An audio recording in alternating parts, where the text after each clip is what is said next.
Welcome on board for a journey full of beauty and nostalgia. A chance to sit back and soak up the views as we go in search of long-lost railways and the way of life that went with them.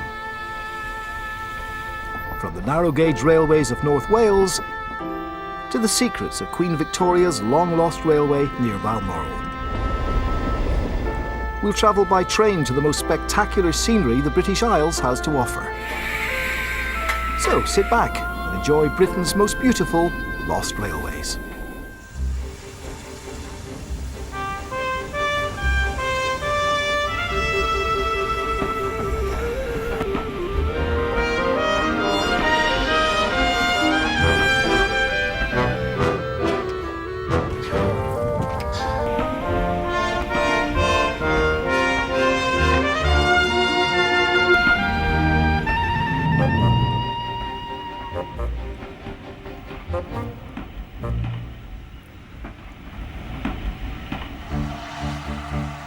It was only 180 years ago that Britain invented railways as we know them.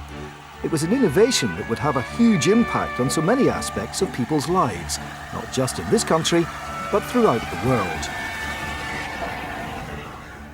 In the next hour, we're heading back to where it all started, the north of England. We're in the County Durham countryside to uncover remnants of the earliest railroads that were defunct long before the invention of the steam locomotive. And we're digging around Darlington to uncover traces of the world's first public railway in the most unexpected places.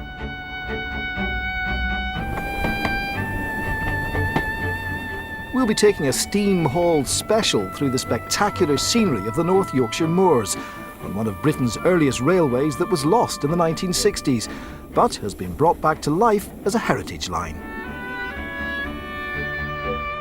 And visiting the beautiful city of York to search out its lost railway treasures. Exploring in the undergrowth the remains of a gorgeous garden railway that started out as a rich man's toy and became a lifeline for a tiny village community. But first, exactly where did the whole idea of railways come from? The railway revolution that began in Britain in the early 19th century would eventually transform the lives of people in every corner of the world. But the principle of running wheels on tracks to reduce friction and to basically stop them from sinking into the mud was tried way back in history. The ancient Greeks are thought to have invented the basic idea, the Romans to have brought the concept to England. But the first real evidence of rail tracks here is in old mines in the Lakeland Hills, dating back to Elizabethan times. But it was in the coalfields of northeast England where the idea really took off. Wagonways were developed to carry coal from mines down to rivers for loading onto ships. The pulling power came from horses, unless the wagons were rolling down hills. And the wooden tracks were often nothing more than planks laid in a field. But demand for coal increased and the wagonways linked up to form a network. This impressive arch at Tanfield in County Durham is the world's oldest surviving railway bridge, built around 1725 for a long-lost horse-drawn wagonway. That bridge was the biggest thing in the northeast since the Roman Wall or Durham Cathedral. And of course, if you look at it, it uses the same technology. It's Roman arches, it's Norman arches. Nothing terribly radical about it, except that it's enormous size. As wagonway traffic grew, the whole system became entirely dependent on horsepower, and the Napoleonic Wars caused a crisis. The price of horse food went up. Lots of horses were going off to be shot or whatever by Napoleon. Horses were suddenly a rare commodity. And all at once, all of the colliery owners realized they had a supply problem on their hands. And almost without exception, they started experimenting with their local inventor, their local genius, their preferred bidder, whatever you want to call it, to experiment with, to try and build a horse that ate coal, to try and invent an early steam locomotive. Stationary steam engines had been pumping floodwater from the bottom of mine shafts, but now the race was on to get steam power on the move. A replica of a very early colliery engine, Puffing Billy, is in operation at Beamish Museum in County Durham. The first locomotives that really took off in the northeast were really in the 1810, 11 through to about 1815. And that is a very, very neck and neck development where people retrospectively claim that they were the first, or no, he was the first, I was the first. But there at Wylam, Buddle and Chapman with their locomotives at Hetton. Stevenson was slightly later with his first locomotive in 1814. But they all copied each other's ideas so intensely and intently that it's very hard now sometimes to work out who really invented which bit. The coal owners were actually competing with each other. They were investing in a new technology that they knew eventually would pay off, but in the short term it probably had little economic impact. Certainly the unreliability of some of them was so comical that at least the engines at Wylam were initially sent out with a set of horses to bring them back when they failed. As the Industrial Revolution got into gear, there was undoubtedly demand for better transport. In many places, the turnpike toll roads that had existed since the early 1700s amounted to nothing more than dirt tracks. The canals that had made huge improvements to transportation of raw materials were owned and run by powerful companies who had something of a monopoly. They were often expensive, slow and unreliable. Many ran dry in the summer and froze over in the winter. But it was the steam locomotives being developed in the coal fields that brought the prospect of massive change.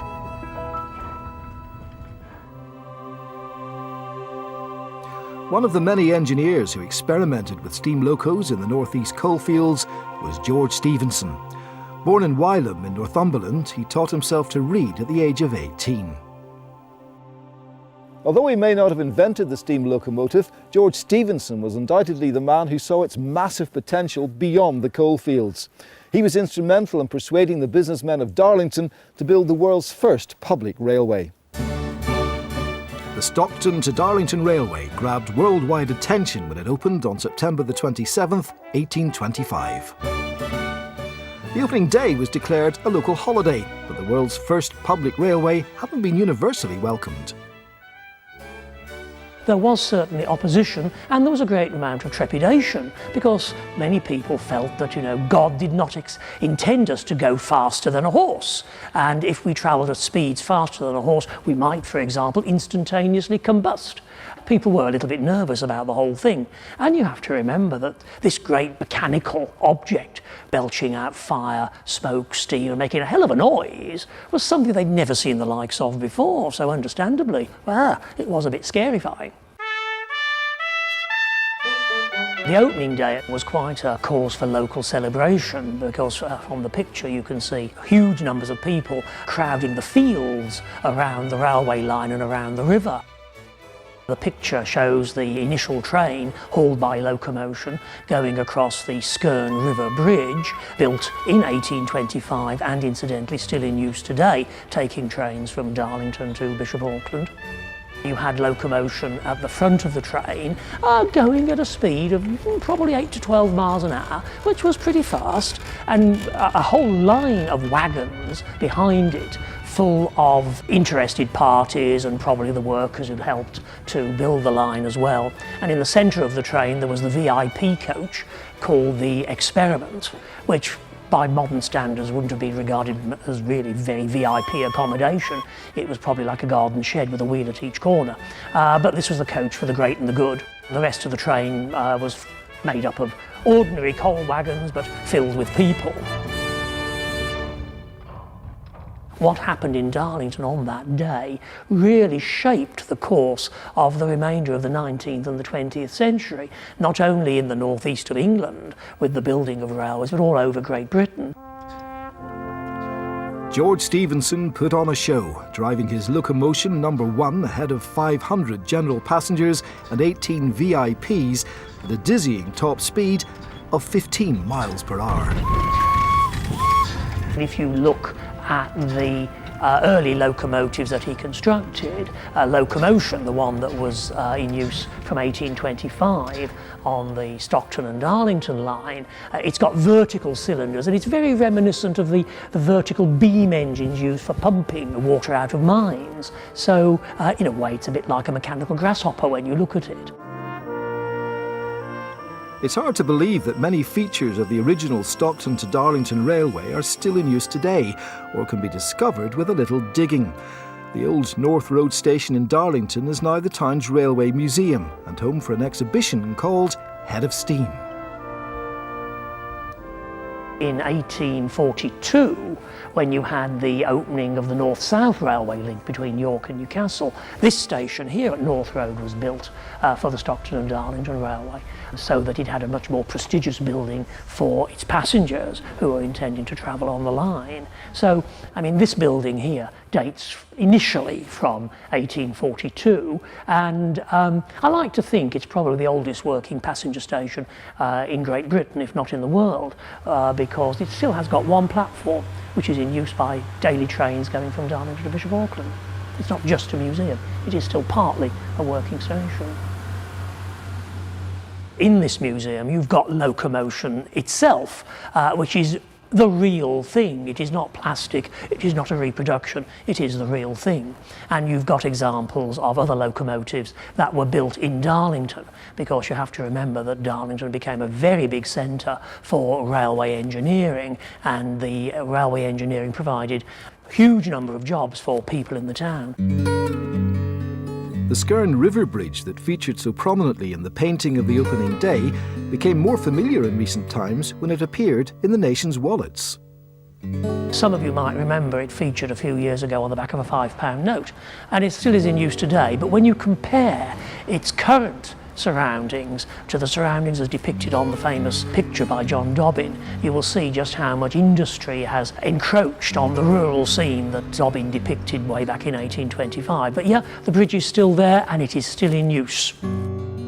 Unfortunately, it's very difficult to access and very difficult to get a good photograph of, but you know, with a bit of perseverance you can get something. It's hard to believe that this unassuming pedestrian subway under Darlington's Ring Road was a feature of the world's first railway. When it was built in 1824, the embankment carried the rail track, not a road, and the hole cut through it was a cow tunnel. The cow tunnel, well, basically it's a tunnel for cows, because the line went through the open countryside. It cut fields or farmers' properties in two, and they needed to be able to get their animals from one side of the railway line to the other.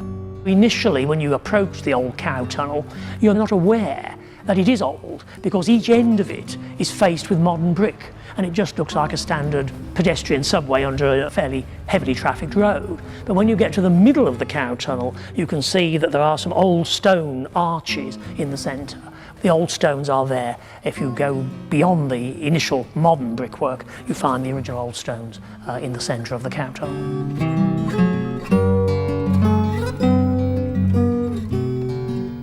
The current Hyington station, just outside Darlington, replaced the original one just over the level crossing, which is now a public house.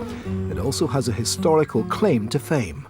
This is where locomotion made its first public appearance on the S&D tracks. Locomotion was built in the Stevenson workshops up in Newcastle, and was, believe it or not, was brought down by horse and cart over the rutted roads of County Durham and placed on the tracks in Hyington. And Hyington station, the original station, you can still see it with the very low platform and the original station buildings, which are now used as a pub. While much of the original route of the Stockton and Darlington Railway is still in use, one lost section used to cross what's now the East Coast Main Line. British Rail put up a sign to commemorate the point where the two lines intersected. But passing on a speeding train, you need to be very quick to see it. Although undoubtedly groundbreaking, the Stockton to Darlington Railway was in many ways a logical extension of the coalfield wagonways, built to transport coal and still using horses. But 5 years later, a new line took railway development a huge step forward. It linked the two boom towns of the day, Liverpool, whose docks were importing vast amounts of raw materials, and Manchester, 33 miles away, whose mills and factories had become the centre of the UK's cotton trade. The promoters of the new railway were mainly Liverpool merchants, fed up with powerful canal companies charging too much and taking too long to transport goods between the two cities. It was sometimes taking as long to get your goods from Liverpool to Manchester as it was to get the goods from America to Liverpool.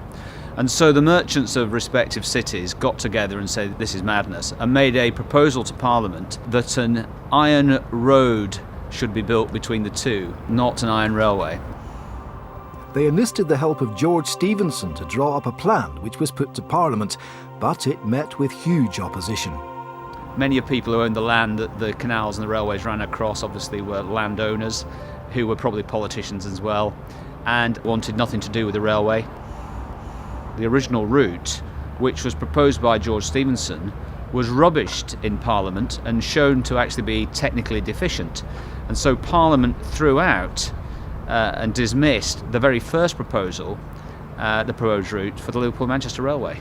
There was opposition, but by and large it was related to the fact that of the route being taken, not necessarily to the principle of building a brand new railway. And everybody began to recognise actually this was going to be groundbreaking stuff, and the world would not be the same after this place opened.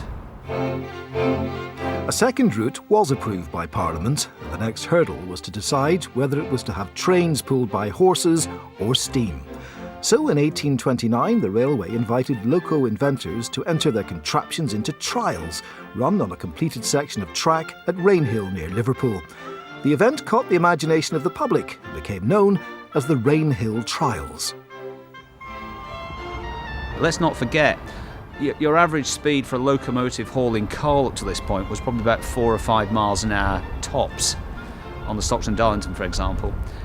Here, the proposal was to run at 30 miles an hour. That is a big increase. Faster than a galloping horse. The first time an engine's gone faster than a galloping horse, people said that actually a human couldn't withstand that velocity, that the air would be sucked out of your lungs. Well, we obviously know different.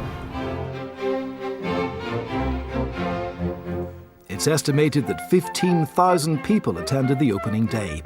The Times reported, never, perhaps on any previous occasion, were so many scientific gentlemen and practical engineers collected together at one spot as there were on the railroad yesterday. The opposition at the railroad trials to Stephenson was pretty weak, really. One guy turned up with a horse on some sort of treadmill, which was clearly against the rules because it had said that it had to be operated by steam locomotives. But I think it was a bit of PR puff by the organisers, and he was eliminated. And then there was a couple of engines which were called neat little engines in the press, but one of them blew up quite quickly because the boiler failed, and another one broke down after 2 or 3 runs. So really Stephenson had a clear run. Towards the end of the day, he began to show off by opening up the regulator, going at 30 miles an hour along this piece of track, and really showing that nothing else was in his class at all. And he got the contract to build the locomotives for the railway, which kind of was always going to happen anyway. The original rocket is in the Science Museum in London, and there's a replica in the National Railway Museum in York.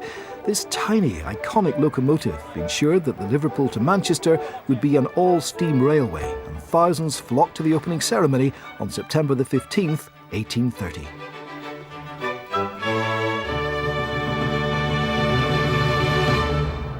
If you're living in Manchester or Liverpool, either at the Liverpool end waiting for the first train to set off, or at the Manchester end, obviously waiting to see it arrive, this was akin to someone being allowed to stand at Cape Canaveral and watch the very first ever space shuttle take off. It was that significant. The VIP guests included the Prime Minister, the Duke of Wellington, and former Cabinet member and Liverpool MP William Huskisson. The two had political disagreements, and tragically, Huskisson picked the wrong moment to try and patch things up. Well, Huskisson had had one or two recent political spats with the Duke of Wellington and was actually travelling in a separate carriage to the Duke. And when the locomotives paused for water, he famously got out of the train. He approached the Duke's train. The Duke was sat in his carriage and stood close to him and opened a conversation. At which point the cry went up, "Stand back."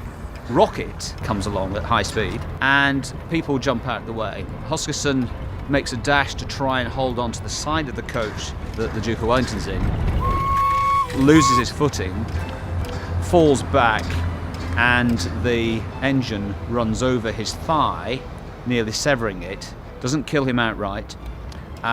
He is then obviously in mortal danger and is placed on the footplate, and George Stephenson personally drives him at what then was very high speed to a cottage along the line where medical assistance was summoned, and he died that night. Huskisson's inauspicious death may have cast a shadow over the opening day, but appears to have had no impact on the railway being an immediate success.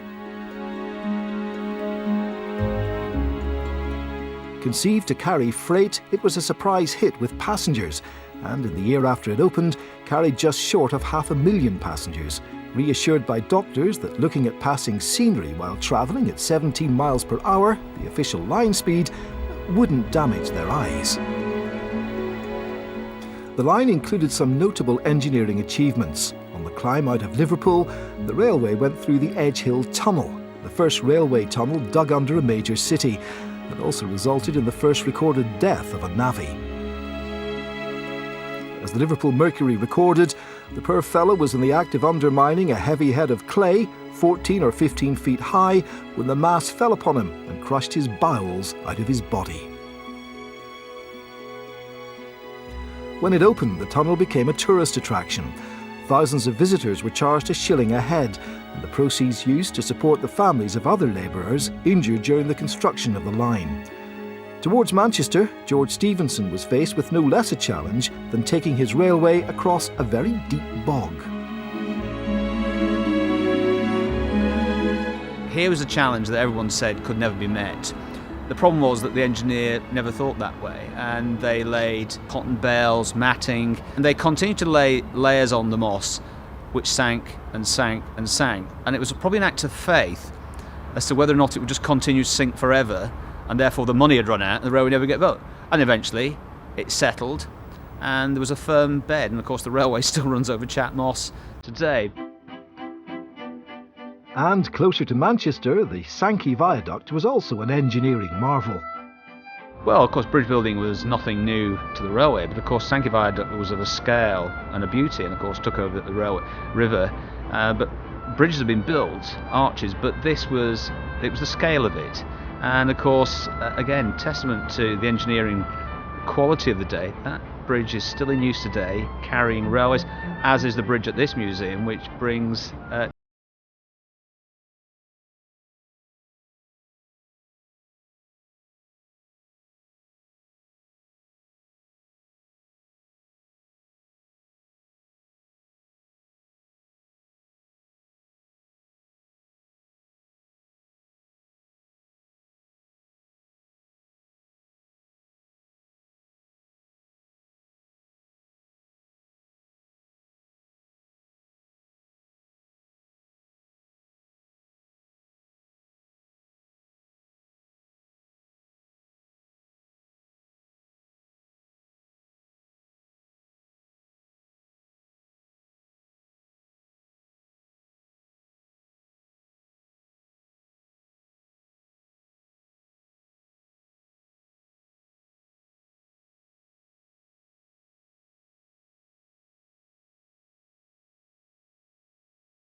Manchester from Liverpool went into this building on the track side, mainly cotton but also tobacco and alcohol.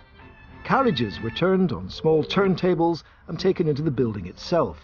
Goods outwards was on the other side of the building, where pulleys lowered cargo down onto carts.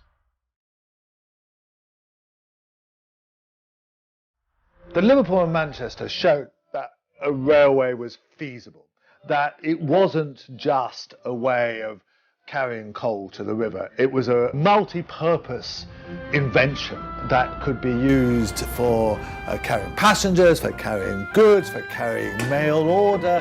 It opened up the way, and it's no surprise, therefore, that within a few years of the Liverpool and Manchester, we get London and Birmingham, we get Birmingham to Manchester. We're getting the beginnings of a national network opening up. It was the crucial phase in the development of the railways. So by 1830, the idea of railways had very quickly proved itself, and soon every town wanted one.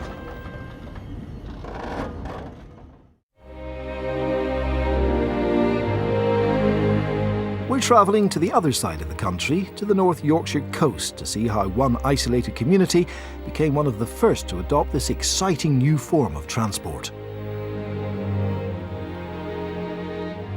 Whitby couldn't have been more different from the boom towns of Liverpool and Manchester, whose traditional industries of shipbuilding and whaling were in trouble.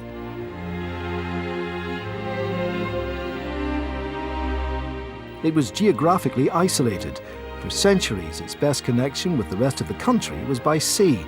A single turnpike road across the North Yorkshire Moors had been built only 80 years earlier, and that still involved a journey that was hazardous at the best of times and often impossible in winter.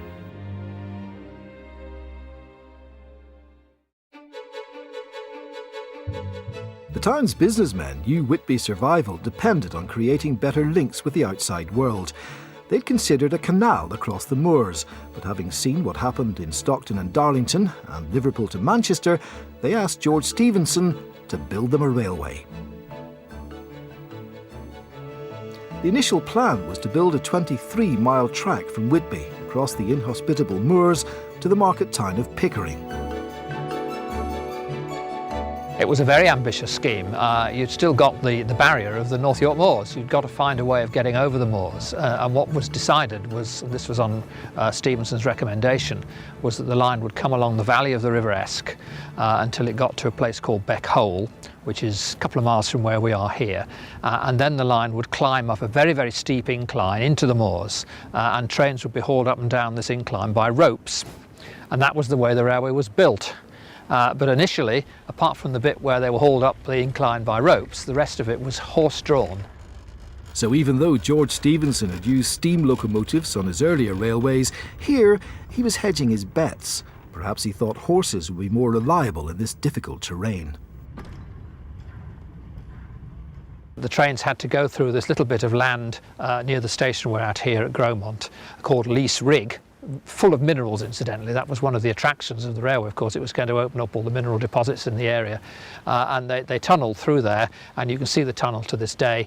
And that was used just as a single-track tunnel by the horse trains initially. And you can walk through it to get to our engine sheds today. It's interesting to note just how early it was. It was about the 6th passenger railway in England was the Whitby and Pickering, so it was very early days.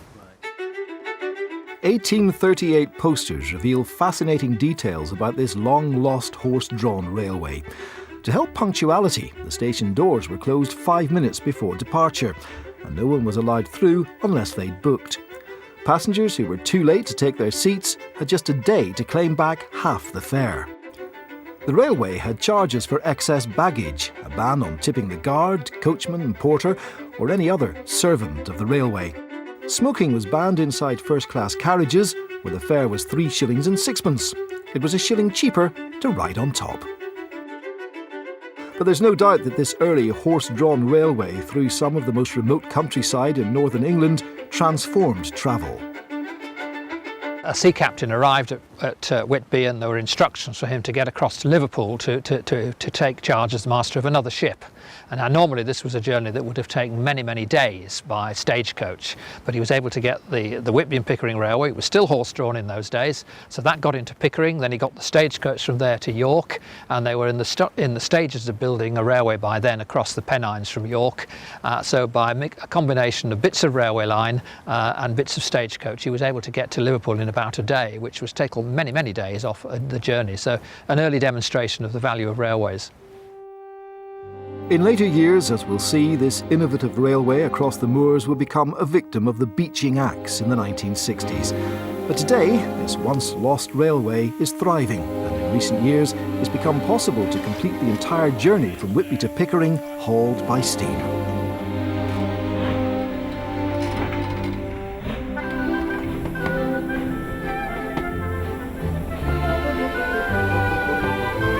Today, Whitby's booming again as a tourist destination, and a nostalgic ride through the spectacular scenery of the North Yorkshire Moors is a must for many visitors.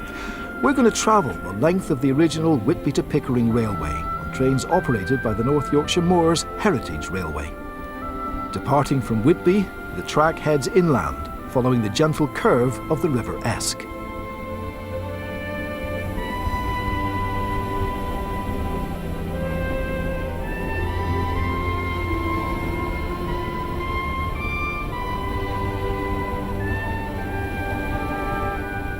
Within a few minutes, today's trains pass beneath a spectacular piece of railway architecture, the Larpool Viaduct.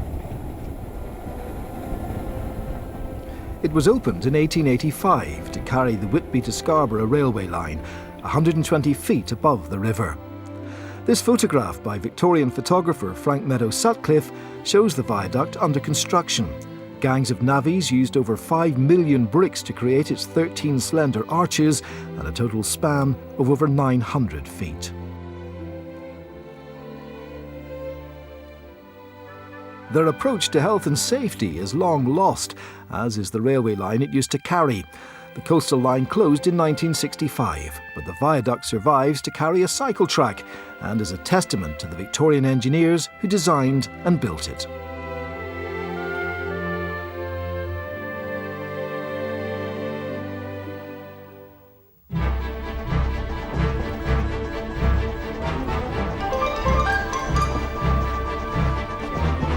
The first leg of our journey is on the Esk Valley line, Network Rail's scenic route from Whitby inland to Middlesbrough.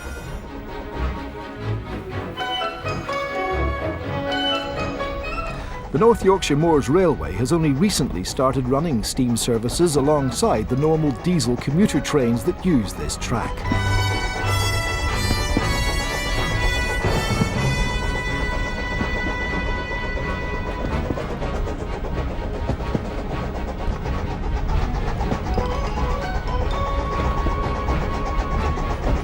At the village of Gromont, our train branches off onto the preserved railway.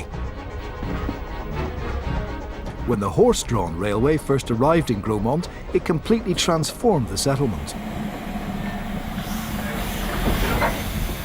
Initially, of course, it was just a staging post on the railway, and there was a little community grew up that was known as Tunnel, after the tunnel.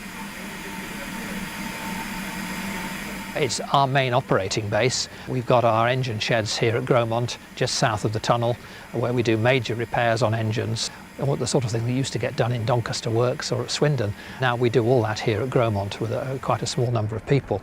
So it's a very interesting village. It's got a lot of history associated with it, a lot of industrial interests here in the past. You'd be surprised, standing where we are now, that only about 200 or 300 yards from here there were blast furnaces, vast blast furnaces, now covered in trees with the North York Moors National Park car park. So things have changed a little bit, but it was at one time very much a hive of industry, with ironstone being mined and various other sorts of minerals being exploited. In 1845, the Whitby to Pickering Railway became part of the York and North Midland Railway, which introduced steam locomotives. The track was doubled and a much larger tunnel was built, right next to the old tunnel for horse-drawn trains.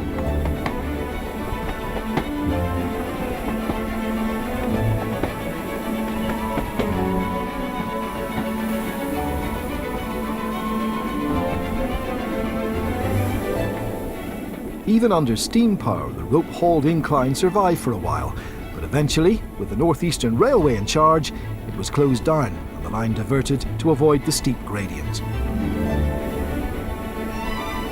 This involved building 11 bridges and a new station, Goathland Mill.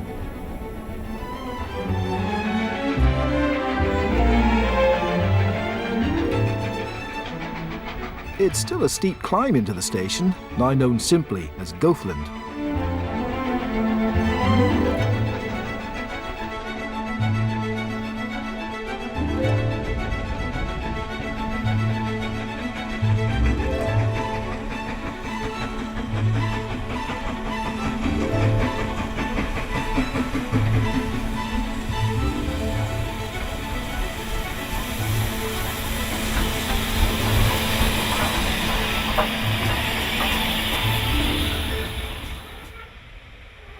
It really is the typical rural station.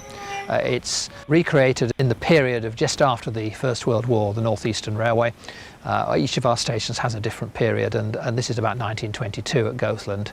And some clever things have been done. You've got the old goods shed there. Well, of course, we don't get goods trains today on the Heritage Railway. So the goods shed's been turned into a cafe, and people actually sit in the wagons to have their sandwiches. And sometimes I wonder whether they realise what they're sitting in. One of the things that was introduced in the 1930s by the London and North Eastern Railway, who'd become the owners of the line in the 1920s, were camping coaches, which was a novel idea that people could come by train to have a holiday, and then the railway would provide them with somewhere to stay in the form of old coaches that were done up with sleeping accommodation and this sort of thing. And we've recreated that, and they're very, very popular. I'd like to say that they're much better equipped than the old LNER ones were, to be honest. You had to go outside and go and persuade the station master to give you your water. We've got pipe to running water and heating as well, so they're a very pleasant accommodation today, but it does take us back to something that was happening 50, 60 years ago. First-time visitors to Goathland Station may find it strangely familiar, because it's something of a TV star. For television's Heartbeat series, it becomes the fictional Aidensfield station. A similar transformation affects many of the businesses in Goathland Village, a short walk up the hill. It's also starred in the movies. So Harry Potter Station was Hogsmeade when he got off the train coming from King's Cross, and clearly that makes the station very popular, and we still get people coming along and saying, "Where's Harry Potter Station?"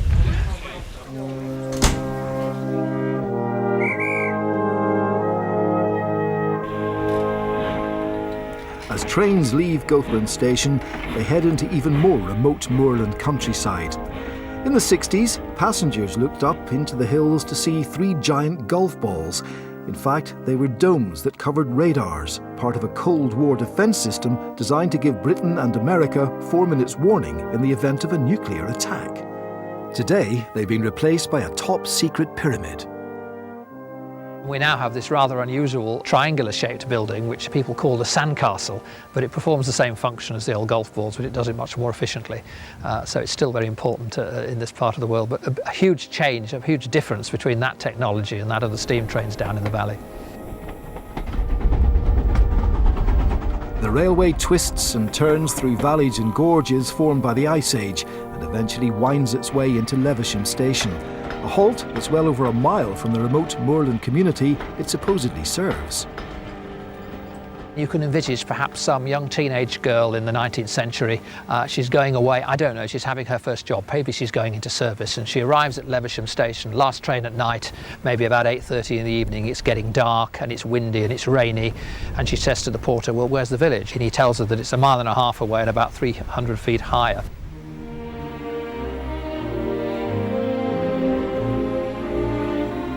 Eventually, the steam trains haul their restored carriages into Pickering Station.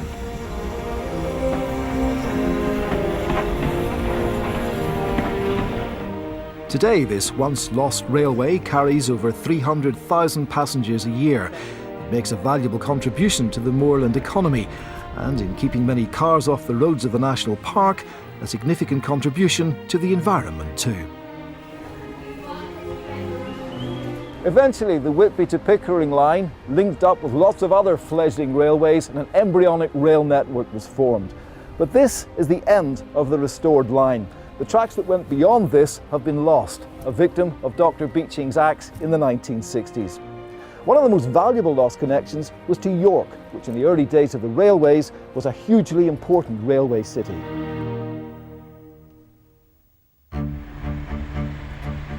York is a historic jewel. Its minster, the largest Gothic cathedral in Europe, looks down on a city full of Roman and Viking remains. Its medieval walls enclose a World Heritage Site where protection and preservation are the orders of the day. The tourists strolling along the walls often miss important clues to the city's early railway history because they walk right over the top of them. There are these huge arches, holes cut into the precious medieval masonry to give trains access to the city's original station. The walls had repelled invaders for centuries, but were breached by the railway companies that were becoming a powerful force in the land. In the 1830s, they were suspicious of railways. They thought that cows would stop giving milk and babies would be stillborn and all the rest of it by these horrible trains tearing around the countryside. But of course, all this opposition gradually disappeared when they found out how profitable some of the early railways were becoming, paying 10% dividends on the London and Birmingham, things like that. So by the 1840s, everybody wanted railways and it was a god. You know, it was welcomed everywhere. To build a railway station within the city walls was probably quite a bold thing to do in those days. It may have been elegant, but it soon became impractical. It wasn't a through station. Trains had to reverse out of it. As the railways became busier, it became a bottleneck and a byword for chaos. Only 6 years after it opened, the Times described it as ill-planned, worse managed, and far too small for the traffic. It was eventually replaced by York's current station in 1877. Today, the old terminus survives as offices, and there are still traces of its original platforms and even some track.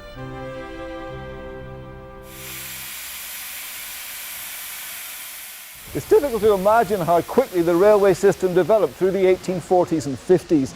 Everybody wanted a railway to their village or town. Small companies sprung up everywhere before merging into bigger corporations. The North Eastern Railway was the biggest railway company in the world when it was formed through amalgamations in York in 1854.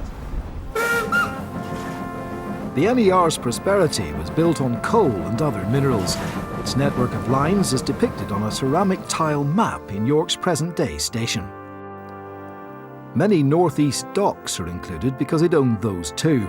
At one stage, 2,000 rail trucks a day carried coal into Tyne Dock, where it was loaded onto ships. It always carried more freight than it did passengers. Its revenue from freight was a lot more than from passengers. There was certain things that it didn't really like to carry, like livestock, because, you know, they were messy, awkward to transport, and they had to be transported relatively quickly. And if they kicked each other, there was claims, and the whole thing was not very good. But there were common carriers of everything you could possibly think of. They even had excrement wagons for unloading the earth closets on stations into. This powerful railway company also built hotels, like the Royal Station in York, much to the consternation of the city's smaller hotel owners. The best description I've heard was it was a benevolent monopoly. When the iron and steel industry was going through a bad spell, they actually reduced the rates for carrying the materials to and from the steelworks. So it worked very, very well. I don't think anybody who lived in the area was badly served by them. In 1877, the NER opened what was then the biggest station in the country, the one that still serves York today. It's a colossal structure, taking up a huge tract of land outside the city walls. The curved glazed roof is over 800 feet long and 230 feet wide. It's supported on iron columns with the NER's coat of arms proudly cast into the spandrels. At the time, writers referred to it as a cathedral of iron and glass to rival York's cathedral of stone. The vast curved train shed, which is so magnificent, was designed, of course, by the engineer Thomas Elliott Harrison.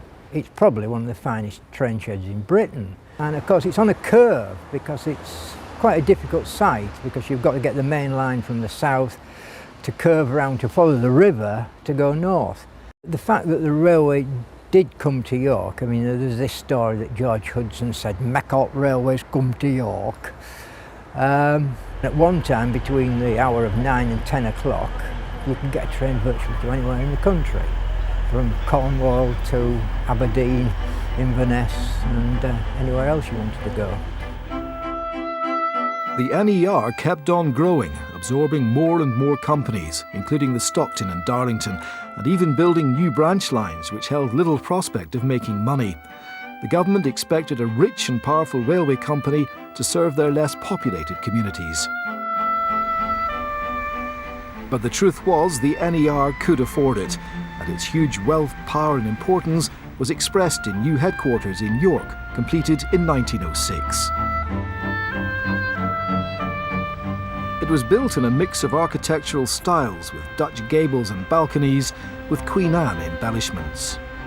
The NER's coat of arms is prominent on its facade. It's only recently that this magnificent building's connection with railway companies has been lost. It reopened recently as a luxury hotel. If the NER was the epitome of a big and powerful railway company, a narrow gauge railway about 7 miles east of York was the opposite end of the scale. In the village of Sandhutton, there are traces of a Saxon church dating back to the 12th century, but evidence of an extraordinary lost railway that originally ran for 1.5 miles through the village and the surrounding countryside in the early 20th century is harder to find. The Sandhutton Light Railway started off in 1914 as a garden railway, a toy for the 4th Baronet of Sandhutton, Sir Robert Walker. It ran for about 1.5 miles altogether, but it was mainly used for pleasure, for entertaining guests and local children, and local groups of worthies would come to visit. There was also an added incentive that children were allowed to ride on the railway on a Sunday if they'd been to Sunday school. So of course that increased the numbers to the Sunday school attendance quite dramatically. They had a rather nice engine built especially for the railway. Behind that, used to pull some little open carriages for people to sit in. We do still have some photographs of the people riding across the hall grounds in the little open carriages. Obviously quite a wonderful experience because the setting was absolutely idyllic. I think it's nice to be able to picture the scene of the little railway running through the estate. I mean, Sunday estate would have been absolutely beautiful in those days, lined with rhododendrons and absolutely beautifully manicured. The guy had pots of money. He was reputed to be the wealthiest man in the British Army during the First World War. So in those days, for him, presumably, money was no object. So to invite his friends to come and ride on his railway must have been a wonderful thing. But Sir Robert, who was in the Coldstream Guards, was called out to New Zealand during the First World War. He took his trusty servant, George Batty, with him to be his driver. But once the war was over, Sir Robert returned to Sandhutton, determined to turn his toy railway into something more useful for the community. He had some pretty good reasons to develop what had been the garden railway to a proper light railway. It would be useful, obviously, to be able to carry goods from the connection with the main line railway at Worthill to all the farms on the estate. There would have been a certain amount of passenger traffic as well, because bearing in mind around the time of the First World War, motor traffic was indifferent really, so the links from even Sandhutton to York, which is not far these days, was quite a difficult journey in those days. He purchased 4 Hunslets eventually from the meat factory and brought them up to Sandhutton. He used those for the hauling of the little wagons. He bought, I think, something about 60 or 70 little 4-wheel wagons to run on the railway as well, and had a coach built for passenger transport. Quite a big coach with a little place for serving teas in one end, rather a genteel way to travel, although the passenger transport really amounted just to market days, which was Wednesdays and Saturdays. So mostly the traffic was farm traffic, goods going out from the farms and coal and animal feeds coming into the farms. The light railway, which had a gauge of 18 inches, ran for 7.5 miles around the estate. It was kept busy by the brickworks at Claxton, carrying bricks to a connection with the North Eastern Railway's main line. But the closure of the brickworks in 1929, the decline of agriculture in the area, and early death of Sir Robert at the age of 40 saw the miniature railway close in 1932. These days, only tiny reminders of Sir Robert's home and railway survive. Sandhutton Hall was demolished. These are the steps to its ballroom, now in a private garden, where you can also see traces of where the railway tracks ran close to the hall.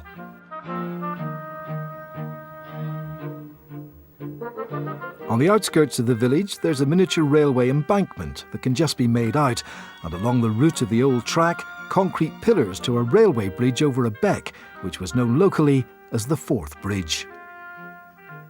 A little bit remains of the Garden Railway, where it crossed one corner of the lake.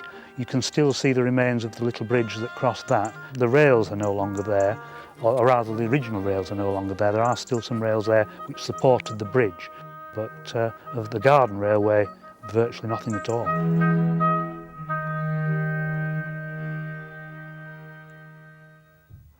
While the remnants of this tiny railway on the outskirts of York are hard to find, there's no shortage of evidence in the city that it very quickly became a railway stronghold, a northern hub in Britain's rapidly developing network. But of course, the boom in railways wasn't restricted to the region that had invented them. London and the south soon caught on, with some very different types of railways, and an intensity of railway building that was to create railway mania.